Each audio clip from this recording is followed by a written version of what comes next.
Lehenengo eta behin ezatea erronka handia izan dela gaurko saioa prestatzea, zen justu duela gutxi uki genuen aurreko saio bat eta horria partekatu genuen, ez? Zuekin noraino iritsi ginen eta azken fase honetan gutxi aurreratu dugu, ez? Ja nahiko amaieran geundelako. Eta gero ere ezatea ikaspenen atala, ez? Geneukala ere prestatuta bigarren parterako, orduan ez dugu hemen txertatu, bale? Orduan, gero taldetan edo ingo dugu gehiago ikaspenen atala partekatu. Orain, zentratu gara pixkat proiektua saltzea bere osotasunean, ez? Abia puntutik eta egin dugun lanketa hasieratik amaierara era koherente eta osatu batean azaltzen, ez? Ikusteko proiektuak eduki duen dimentsioa. Horretarako prestatu dugu horrelako web horri moduko bat, non egin dugun proiektuan sortu ditugun emaitz guztiak, material guztiak eta txertatu ditugun, bale? Pixka lehenengo atalean edo aurkezpena gogoratuko duzu, ez? Abia puntua edo nola ziginen, lehiaketako sorkuntza esperimentuen lehiaketa irabazi genuelako, eta horrek eman zigun aukera proiektua garatzeko, eta horregon ginen Medialab eta Tabakalera, ez? Medialab, Tabakalera eta Farapi, honen garapenean. Proiektuaren oinarriak, ez? Pizka nondik getozen, Jonek esan du, ez? Pizka ongizatearen gaia.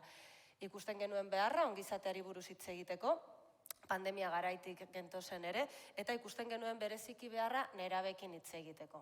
Uste dugu gai honen inguruan, kanpoan gelditu diren eragile asko daudela, perfil asko daudela, eta haien artean, ez bakarrik, baina nerabeak uste dugu garrantzitsuak izan direla, hori ez, ezaiela ikusi, ez, hausnarketa hauetan ongizateari buruz, eta nahi genituen zentroan jarri. Eta ikusi dugu prozesuan zehar, bazegoela beharra, ez, horretarako. Era berean hain genuen partaidetza modu berriekin esperimentatu. Iruditzen zitzaigun askotan erakundetatik, ez, gauzak egitekora dela galdetu, baina gero horren kudeak eta berriz bueltatzen da erakundera, ez? Guri iruditzen zitzaigun urratz bat gehiago eman nahi genuela, ez? Eta ikusiko duzuen moduan, horretan zentratu dugu ere proiektua. Prozesu ikuspegi batetik, zer esan nahi dugu horrekin, guk argi geneukala helburua zeintzu ziren, lanerako markoa zein zen, baina depende ze erantzun ari ginen jasotzen neraben partetik urrengo urratza definitzen joan ginen. Orduan, marko horren barruan helburu argiekin malgutasun bat behar izan dugu eta urratzez urratz definitu. 3 prozesu desberdin egin ditugu, 3 taldekin, hasieran 2 aurre ikusten genituen, azkenan 3 izan dira. Eta bakoitzarekin prozesu oso desberdina izan da, ez? Eta batez ere horregaitik, ez? Ikuspegia izan dela prozesu ikuspegia. Ez da izan urratz bat eta definituta urrengoa zein eta urrengoa zein, bale? Eraikuntza kolektiboa, sinisten dugulako elkarrekin, gutako bakoitzak dakiena baino gehiago dakigula denok elkarrekin, eta hori oinarrian egonda, eta gainera elkarrekin horretan sartzen dugu bai nerabeak, nerabe taldeak, baina baita helduak eta nerabeak batera. Eta iruditzen zaigu adinartekotasun hau eta ikuspegi eta bizi esperientzia hauen gurutzaketa askotan ez dela egiten, ez? Eta guretzat punto fuerte bat ere izan da hori. Pertsonen bizipen, amets eta esperientzietatik oinarritzea, hau da, ongizateari buruz ari garenean norberak nola bizi duen oinarrizkoa da, ez? Eta horri lotuta norberak nola bizi duen, baina baita ere norberatik taldera pasatzea, hau da, kolektiboki nola bizi den, eta kolektibo horretatik gizartera ere. Hau da, guri gertatzen zaiguna gizartean beste askori ere gertatuko zaie, eta berdina ez bada ere empatizatu dezakegu horrekin, ez? Sormena eta irudimena ikuspegia oso garrantzitsua izan da, eta hor, Medialabeko esperientzia baliatu dugu, azken finean urteak daramatez, nerabekin lanean sormen tresnen bitartez, eta hemendik ere ikusi dugu herritar perfil batzuetara iristeko asko zerrezagoa dela era berriekin egitea. Alde batetik, emaitz desberdinak nahi baditugu, desberdin egin behar ditugulako gauzak, eta beste alde batetik, hausnarketaren bitartez edo hitzaren bitartez iristen ez garen tokietara iritzi algarelako, bai irudiaren bitartez, bai kolasen bitartez, bai beste metodo batzuen bitartez, non sartzen den eskuak, sartzen den esperimentazioa, sartzen den beste burmuinaren beste parte batzuk aktibatzea, ez? Oso ituta gaude hitzaren bitartez egitera, eta honek erakutsi digu proiektu honek ere, argi ikusi da, adibidez fanzinen bitartez, hasierako hausnarketan haien ongizateari buruz esateko ezer ez zeukaten hoiek, irudiaren bitartez, rekorten bitartez, gai izan direla adierazteko eta adierazitako horri gero hitza jartzeko. Orduan prozesua beste bat izan da, urrutirago iritsi garela iruditzen zaigu. Hizkuntza eta adierazpeneran hitzak aurrekoarekin lotuta, denok ez dugu berdin adierazten hitzarekin eta arrazoiarekin, eta iruditzen zaigu horretarako garrantzitsua dela, ez? Eta nerabei ere aukera ematea esateko daukatena irudien bitartez esateko ere, ez? Eta helduei ere edo erakundei ere adierazten direnean, ez espero izatea beti diskurso elaboratu, razional bat egingo dutela azaltzeko zer behar duten. Bestera batera, beste hizkuntza batzuen bitartez ere adierazi dezakete, eta gure lana ere da horri irekita egotea, ez, jasotzeko. Elkarrentzuteatako gobernantza, hau lotuta dago ere esaten genuena, ez, espazio bat sortu dugu, nerabeak eta helduak elkarrekin egoteko, solaskidetza bat egoteko, eta elkarrentzute ariketa bat egiteko.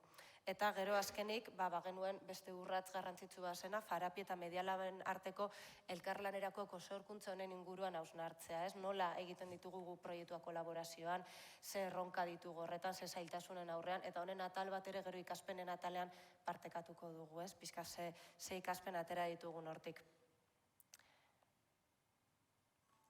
Bi atal nagusi izan ditu proiektuak, ongizatean nerabekin egindako lanketa eta gero kosorkuntzarena. Nerabekin egin dugun prozesuan, esan bezala 3 talde izan dira, hasiera batean 2 aurre ikusten genituen, baina zailtasunak eduki ditugu nerabe taldeak lortzeko, eta lortu ditugunak izan dira oso gaztelania ingurunekoak, ez? Lehen hizkuntza gaztelania zutena, eta kasu batzuetan etorri berriak, eta beraz, ezin zirenak euskeraz, ezin zutenak haien burua euskeraz adierazi. Hau erronka garrantzitsu bat izan da, baina gure irizpideen artean, bazegoen euskeraren gaia, eta horregaitik alegina egin dugu 3. talde balortzeko beste perfil batekoa, ez? Eta horrek aukera eman digu baita ere, neraben bizipen eta bizi esperientzia oso desberdinetatik begiratu alizatea ongizatearen gaiari. Lehenengo taldeari dagokionez, Eguzkitzako taldea, Irungo institutua, pixkat hemen argazki batzu daude, lan prozesua erakusten dutenak, bideoa erakustea aurre ikusten genuen, baina bideoa ikusita daukazue, orduan ez dugu berriro jarriko, baina pixkat talde honetan hori egin zen institutuan izan zen, eskolaz kanpoko orduetan, borondatez parte hartu zuten, eta batzuek egin zuten fanzina eta beste batzuek bideo jolasa. Hor, ikaspenetan partekatzen dugu, eta blog batean ere, post-blog batean partekatzen genuen, hor konturatu ginen ere, depende ze baliabide, sormen baliabide erabiltzen den, errezagoa dela gai batzuetara iristea, edo osnarketan sakontzea. Eta bideo jolasen gaian ikusten genuen, denbora askoz gehiago behar genuela, benetan ongizatearen gaiarekin gurutzatzeko lanketa. Ze teknikoki askoz gehiago jakin behar da horretarako, rekorte batzuk egiteko baino adibidez. Kasu honetan oso interesgarria izan zen, nola haiek lanketa barneratu zuten, haien lanketa sentitu zuten, eta gero klasean aurkeztu zuten gainontzeko gelakidei, ez? Eta horre bai sortu zuen klasean konplizitate bat gaiaren inguruan, eta entzuten egon ziren beste kideak ere haien esperientzia partekatzea eta haien bizipena partekatzea ongizatearen inguruan. Bigarren taldea, Donostiako hau da Eusle talde bat, ongi etorri berriak Euskal Herrira. Kasu honetan lanketa oso sakona izan zen, saio asko egin genituen, ikastetxean bertan 3 saio, Medialaben beste 2 intentsitate handikoak, eta gero ikastetxean berriro, kasu honetan ere, klasean aurkeztu zituzten. Talde honekin egin dugun hausnarketetako bada, kolektiboa dela ez egoena ahaldunduta, prozesua hasi zutenean, olako prozesu bat haiena sentitzeko eta gero sozializatzeko. Alegia sentitzea, bazutela esateko zerbait erakundei, norbait interesatu alzaiela ongizateari buruz esateko zuten hori. Eta orduan gertatu zaiguna izan da hori alde batetik eta beste alde batetik hizkuntzarekiko muga, hau da hizkuntza euskera zuten ezagutzen, oso arrotza egiten zitzaien, eta gaztelania ere kasu batzuetan ez da.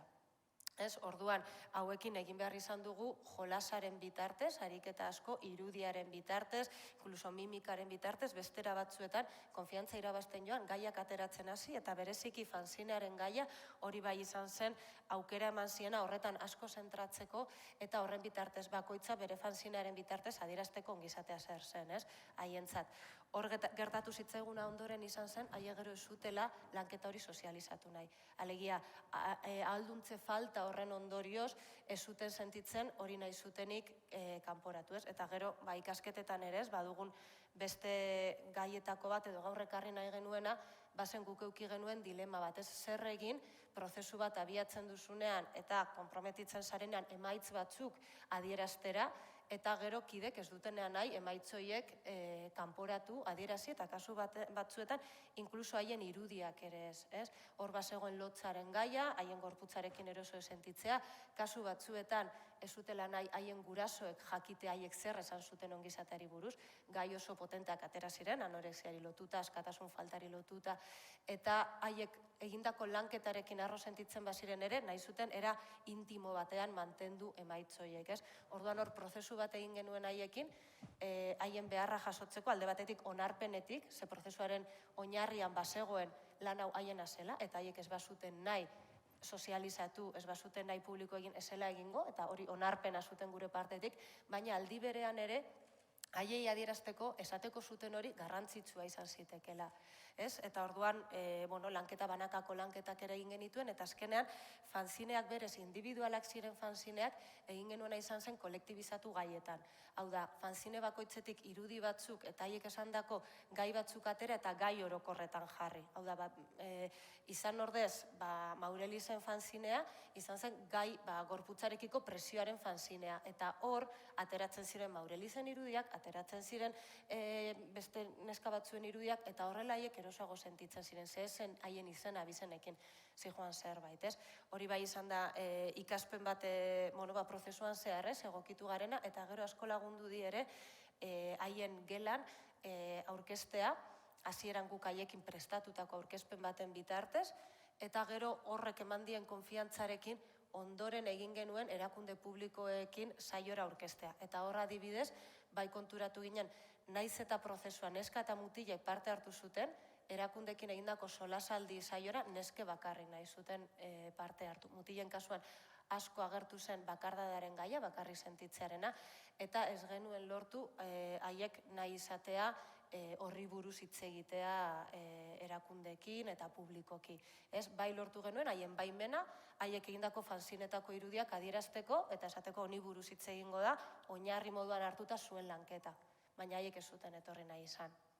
Neskek aldiz bai, lortu zen, batez ere esanez, hori Lasarteko beste taldearekin egongo ginela, eta saiatuko ginela espazio atsegin bat izaten haientzat, eta orduan, hau bai izan zen ikaspen potente bat, irudiak badakit batzuk ikusita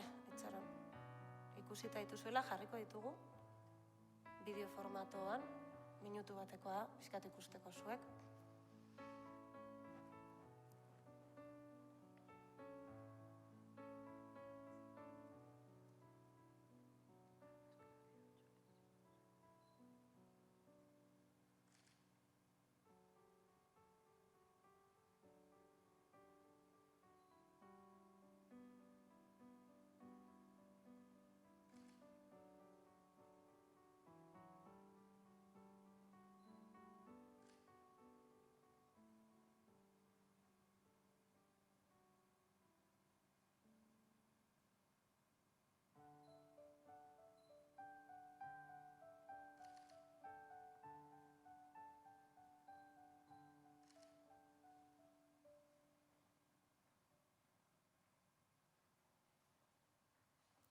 Pixkat ez du denbora asko eman ez, igual dena irakurtzeko, baina iruditzen zaigu irudiak ere oso adierazgarria direla, ez, kasu batzuetan, eta, ziten bitartez, ez, lortu dugu pixkat indartzea mezua, baina irudiak bere horretan ere, iruditzen zitzaigun potentea zirela, ez.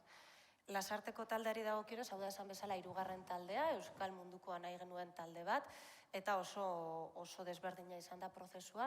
Hau ez dugu ikastetzen bitartez egin, harreman pertsonalen bitartez egin dugu, eta haien denbora librean nahi izan dute parte hartu.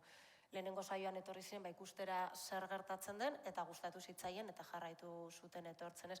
Hau bada beste ikaspen bat ere, ez, konturatu garena, nerabekin asko kostatu zaigu iristea, baina iritzi garenean gustora egon dira.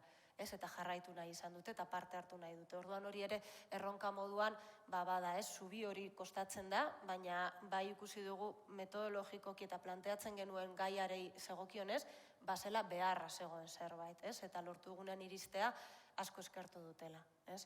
Orduan, bat alde honetan ere hala izan da, saio batzuk egin genituen kide baten jardinean, beste batzu lokal batean, kasu honetan argazkilaritzaren bitartez egin dugu, Eta hemen prozesua izan da, hori, haiek argazkitzea, haientzat ongizatea zer den, eta gero taldean partekatzea, ez? Eta argazki horiekin, gero egin dugu lanketa bat, bai kolasen bitartez, eta baita ere gai nagusiak ateraz. Kasu honetan, bai lortu dugu, guretza garrantzitsua zen zerbait, norberatik taldera pasatzea eta taldetik gizartera. Aurreko taldetan ez dugu lortu, ez pixkat gizarte dimentsio hori. Hau da, zer behar duzu zuen adinekoek, zuen errealitatetik abiatuta, ongizaterako, ez? Zer behar da, ez? Eta pixkat dimentsio horretara salto egitea, erronka sozial moduan, ez? Ikustea haien esperientziatik zetorren hori, talde honekin bai uste dugu lortu dugula hobeto, ez? Eta ikusi dugu ere irudiaren indarra, kasu honetan, bai norberak era intimo batean sentitzen duen adierazteko, baina baita ere kolektiboki bizipenak partekatzeko eta eraldaketarako ere, hau da, irudi baten bitartez nola sentitu alduzun ere, bai, hau da nahi duguna, ez? Zuk eta nik, ez? Eta talde moduan. Orduan, kasu honetan, hori, beste toki batetik izan da bia puntua, eta beste toki batzuetara iritsi gara, ez? Jarriko dizuet ere bideo aurreko moduan, kasu honetan, bideo moduan daude irudia, baina hauekin egin genuen izan zen museo virtual bat, aurrekoan erakutzen nizuen, pixka txapuzeramente, baina poliki ikusteko badago bertan ere, ez? Museo moduan, hori asko gustatu zitzaien, eta orain irudiak ikusteko errezago, jarriko dizuet ere horrela minututxo batean pasatuko dira egin zuten lanketa, ez?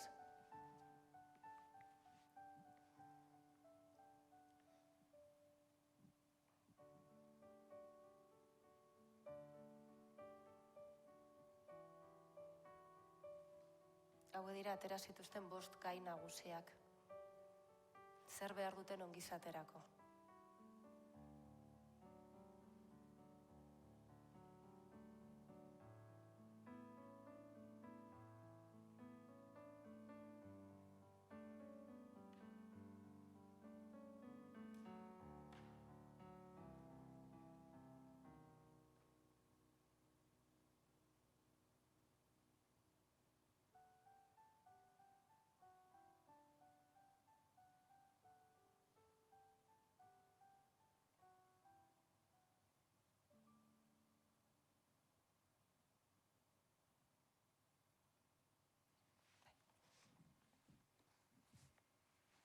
Hauek adibidez, aurrekoak ez bezala, hori, bai egin zuten hausnarketa bat, ez? Gazte moduan, erabe moduan, ez? Ditugun zailtasuna, pandemiaren inguruko, marko batetik, ez? Abiatuz ere, eta bai nahi zuten, hau adierazi, gaian ardura zuten erakunde publikoei, ez? Bai zeukaten kontzientzia guk esaten dugun hau, uste dugu garrantzitsua izan daitekela, ez? Norbaitek entzute orduan, abia puntua oso era desberdinean, iritzi ginen, talde bakoitzarekin urrengo urratzera, ez? Eta urrengo urratza zen solasaldia, ez? Hasieratik proiektuan aurre ikusten genuen lanketa hasieran taldeka egitea, eta gero momentu batean egitea solasaldi bat eragile publikoekin, gaian ardura zuten eragile publikoekin. Bai partaidetza eta sorkuntzari dagokionez, ongizateari dagokionez, ongizate mentala, osasun publikoa, genero gaiak atera zirenez, generoari lotutakoak ere, harrera politikak eta aniztasunari lotutakoak ere. Orduan pixkat egin genuen solasaldi saio bat, eta bakaleran egin genuena, eta hemen, argazki galeria, pixkat argazkiekin ere ondo ikusten da nola izan zen, ez? Bi taldeek parte hartu zuten, Irungo taldeak ez zuen parte hartu lanketa arinago amaitu genuelako eta ia oso deskonektatuta ikusten genituelako, baina bai aldiz Peña Floridako taldea neskena, aurretik aipatu bezala, eta Lasarteko taldea, ez? Goiz bateko saioa izan zen, eta hemen guretzat bai zen garrantzitsua lehenengo eta behin lanketa egitea nerabekaien kabuz, elkarren ezagutzeko eta pixka lanketa oinarri batzu jartzeko, helduek haien kabuz, ez? Eta horretarako baliatu genituen egin genuen erakusketa formatoan, 2 gelatan, gela bakoitza zeukan erakusketa bat, hemen ikusi dituzuen paneletan oinarrituta, eta gero talde bakoitzak aurkezten zuen egindako lanketa, ez? hitzez eta irudiz. Eta orduan, erakundetako ordezkariek ikusten zuten hori, eta fitxa batean betetzen zuten zer zen atentzioa hitzen ziena, zer uste zuten garrantzitsua zela erronka sozial moduan, politika publikoi segokienez, eta gero biltzen ziren haien artean eta hausnarketa partekatzen zituzten. Eta nerabek ere elkartruke bat egiten zuten haien artean lehenengo, eta saioaren bigarren atalean talde txikitan batzen genituen ordezkari politiko, publiko, teknikoak eta nerabeak, ez? Dialogo baterako eta pixka partekatzeko ere bakoitzari zer den atentzioa deitu diona, ez? Neraben lanketaren inguruan eta nerabek ere erantzun alizateko, ez? Zer behar duten edo nola bizi duten ongizatea ikuspegi horretatik, ez? Orduan, saioa oso aberatsa izan zen, erakunden partetik oso eskertuta olako espazio bat sortzeko eta zuzenean, ez? Neraben kontaktu horretatik, haien ahotik, haien esperientzietatik eukitzeko aukera ere, eta neraben partetik batez ere Lasarteko taldea oso eskertuta ere, oso entzuna sentitu zela adierazi zuten. Gehiago kostatu zitzaigun Peñafloridako taldea, ez dakit nola hemendik irten sarrera joateko berriro, gehiago kostatu zitzaigun Peñafloridako taldeari zegokionez, alde batetik hor hizkuntzaren muga zegoelako, saiatu alzara liz pasatzen hau, beste aurkezpenera eske hor goian dago, itzulpena ziurtatuta bagainuen ere, esan erosotasun berdina izan, ez? Peñafloridako taldearentzat, eta hor bai ikusi genuen gehiago kostatu zitzaiela sartzea. Haiek ekartzen zituzten gaiak ere gogorragoak ziren, ikusi duzuen moduan, eta gehiago biluztu ziren ere, ez? Lasarteko talderekin konparatuta. Orduan hau ere ikaspen moduan, urrengo baterako, depende zer ari garen kontatzen dugun hori ez da neutraz gaitu berdin gurutzatzen, ez? Orduan, depende ze gai ari garen partekatzen eta depende zein den norberaren abia puntua gizartearen eskala horretan ere, oso desberdin kokatuko gara solasaldi horretan erakundekin. Orduan, hori, orokorrean saio bai oso aberatsa izan zen, gero amaieran egin genuen itxialdian ere oso eskertuta kide guztiek, eta pixka sentsazioarekin ere aulantzen jarraitu beharra dago, ez? Eta honekin, hori da. Hori da, ez, hor pixka jaso ditugu esan kronika badago ere, irakurri nahi baduzue, eta gero saio honen inguruan ere egin genuen azken blog posta, hemen ateratako ondorio batzuen inguruan, orduan hor ikusten duzu ere, erakunden ordezkariek eta bai nerabek esandako esaldiak, ez, pixka nola sentitu ziren, edo. Eta gero daukagu azken atala, ez, dena sorkuntzarena. Bai, hemen pixkat, erreflejatu nahi izan dugu, islatu nahi izan dugu gure artean egin dugun lana ere, ez da. Alde batetik, bi modutara egin dugu bata izan da, zuek proposatutako blog postaren bitartez, hainbat gai landu ditugu, horietako bata Mariak lehen aipatu duena, nola landu ongizatea sormenaren bitartez, eta hor zuen webunean daude espezifikoki zehaztuta gure hausnarketak eta. Ondorengoa da, nola egin nerabeak prozesuaren nolabait zentro bilakatu, eta beraiek izatea proiektuaren protagonista. Eta ondorengoa izan da, ongizatearen inguruan hausnarketa bat egitea eta esparru berritzaileak sortzea, eta horren inguruan beste hausnarketa bat landu dugu. Eta horretaz gain, blogeaz gain, landu izan ditugu gure artean bilerak eta sortuz. Hainbat gaien inguruan hausnartu dugu. Horietako bat izan da nola komunikatu eta dokumentatu gu egiten ari ginen lan guzti hori alde batetik, eta nola komunikatu eta dokumentatu horrelako proiektu batean jarduntzarenean nola egin hori, ez? Nola erreflejatu egiten ari zaren lan hori. Ondoren, blogetan baita ere erreflejatu da, baino neraben partaidetza aktiboa nola lortu ere, gure artean hitz egin dugu. Hainbat, hemen azaltzen dira hainbat gai baita ere blogean sartu dugu, ezta? Beste bilera batean ere, landu izan dugu ze terminologia egokia den horrelako kasuetan. Adibidez, erabiltzaile hitza, ez? Edo beste hitzen bat erabili behar da ere, ez? Terminologiare garrantzitsua da ere, ez? Zehazte komunikatzerako garaien, ez? Eta, bueno, gure artean ere izan dugu olako hausnarketa prozesu bat, ze azkenen bi organismoak nolabait erronka berdina dute, baina nolabait erabiltzen diren formulak ezberdina dira, eta hori nola uztartuta, nola banatu hortan, baita ere egon behar da egokitze prozesu bat ere, ezta? Eta leno Mariak aipatu duen bezala, ezta? Media Lab Tabakaleran ditugun baliabide guzti horiek erabili ditzazkegu, baina baita ere Farapik aurretikan zuen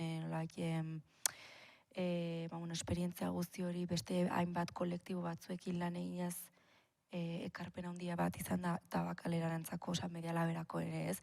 Zazkenean guk talde ezberdinekin egiten dugu lan, baina bat eskolekin. Eta beraiek badut esperientzia nolabait anitzagoa eta zabalagoa beste kolektibo batzuekin lan egiteko, ez? Eta horrek ere nolabait temperatura hartzerako taldeekin eta guretzako super garrantzitsua izan da ere, ezta? Eta, bueno, hemen azaltzen dira gai guzti, baina pixkat gu ibiligea horren arira denbora guztian sakontzen eta ez dakite Mariak zer dioen, baina, bueno, guretzako izan da plazer bat, ez? Farapirekin lan egitea zentzuartan eta aurrekin batez ere oso interesgarria izan zen azkeneko lan saioa zu Jone ontzinan hortan. Hori, besterik gabe. Bai, gehitzearen pixkat hori ez, gure arteko elkarlanean, ez, balorazio egin genuen esaten genuen, lortu dugu artikulatzea homogenizatu gabe, ez, batzutan dirudi elkarrekin lan egiten dugunean berdin egin behar dugula, ez, eta gure kasuan bai egonda artikulazio oso egoki bat saiatu gabe bestea gurera ekartzen, ez, bakoitzak oso argi ikusita zer eman alzion proiektu honi, ez, eta gero gainera esaten genuen, eta gainera lan egiteko erau da, gero nerabekin ere egin duguna, ez?